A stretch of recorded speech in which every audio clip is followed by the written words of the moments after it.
Hello students, so today we are going to learn how we can return a value from a function. That means the function is going to take an input, and after taking input it is going to do some calculation, and it is going to return back a value to the function that is calling it, or from wherever it is being called.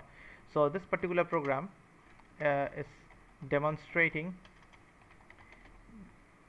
the use of return keyword to return a value from return a value. Okay, so we are going to create a function that is going to calculate the area of a rectangle, and after calculating the area of a rectangle it is going to return its value to the calling function.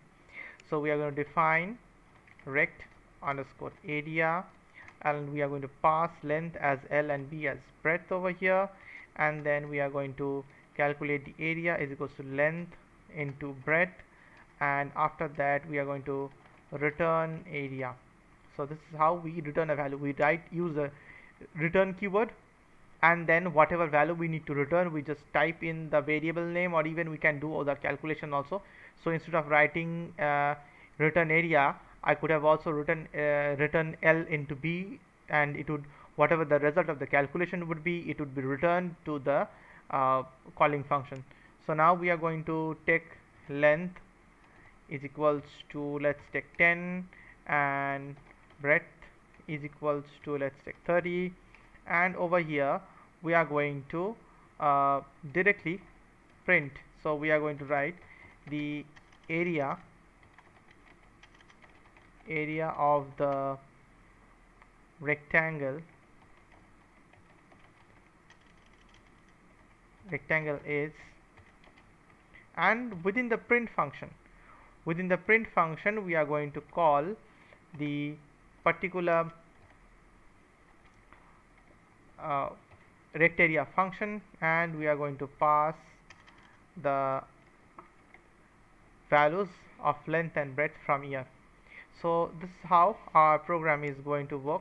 And how does it work? So let's first run the program from over here, and as you see we'll get 300 as the answer. So how this is working? So this is how the program is going to be.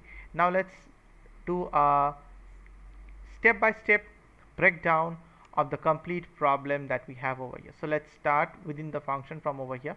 Let's put some breakpoints over here, and then we will be able to create, or we will be able to see how this particular program is working. So first of all, whenever I press this run and debug, it's running, and directly, as you can see, it's starting from this line. This point's length has been initialized. As you can see, it says locals length equal to 10, breadth equal to 30. It is initializing, and it is coming to this function over here, as this rect area function is being crawled over here.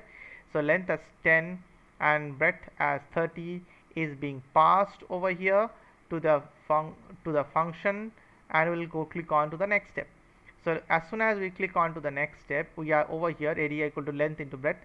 So if L is equals to 10, breadth is equals to 30, so we can understand that the values has been passed properly over here, and it is showing over here it's 10 and the 300, means it has calculated already this thing as 10 into 30.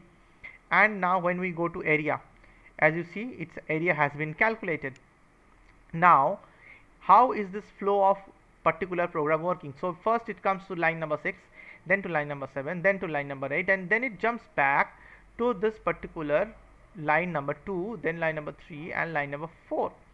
So from over here, return area, whenever I use the term return, it means that this particular value area is going to return back to the place from where it has been called. That means this place. It is going to return to that particular place. So when I click on next button, so as you can see, the pointer returns back to this particular line. And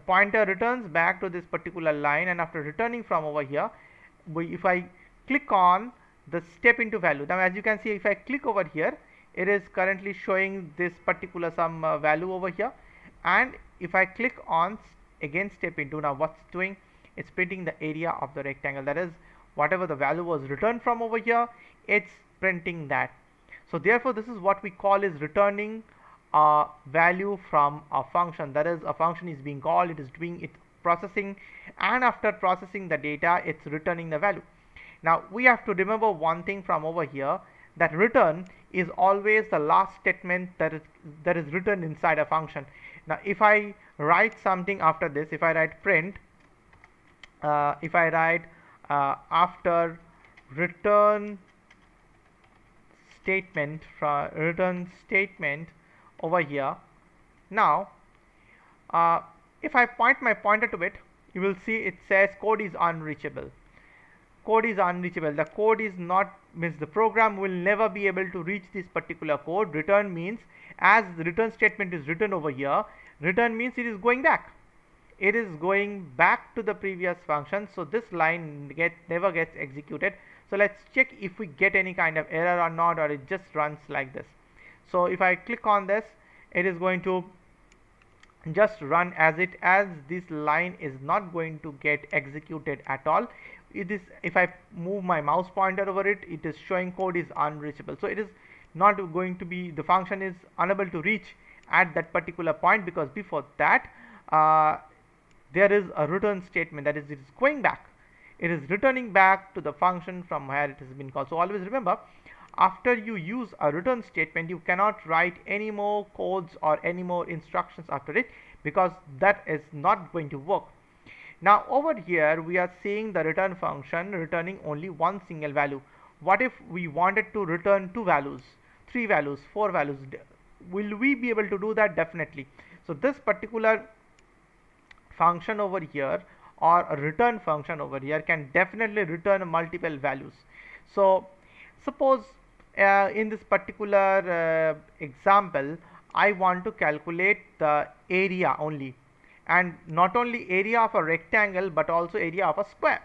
So let's take length into breadth, that is going to be used for calculating the area of rectangle, and then again I'm going to calculate the area of a square with length into length. Okay, so this is going to be it, and from over here I can return it as such. So this is something that I can do readily from over here, that is, it is returning the area of a rectangle and as well as the area of a square at the same time.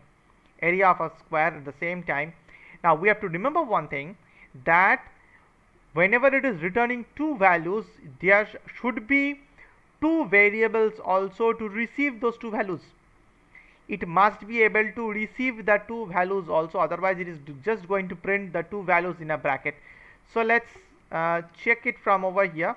So if I write rectangle, if I write square over here, then let us call the area function directly from over here, So I'm going to give length and then the breadth over here, and from over here I can simply type in rect over here, the area of the rectangle, and I can write the area of the square is, I can write SQ. So therefore what it does is that whenever I am calling this function is being called from over here. Okay, so this function is being called from over here. I am passing length and breadth as parameters. It is calculating, and when it returns the value area rect, the value of area rect is going to be stored in this rect section, and the value area underscore square is going to be saved in this SQ variable. So whenever I am going to print it, is going to reprint the value of rectangle over here and the value of square over here. So let's check how this program works. So we'll just run it,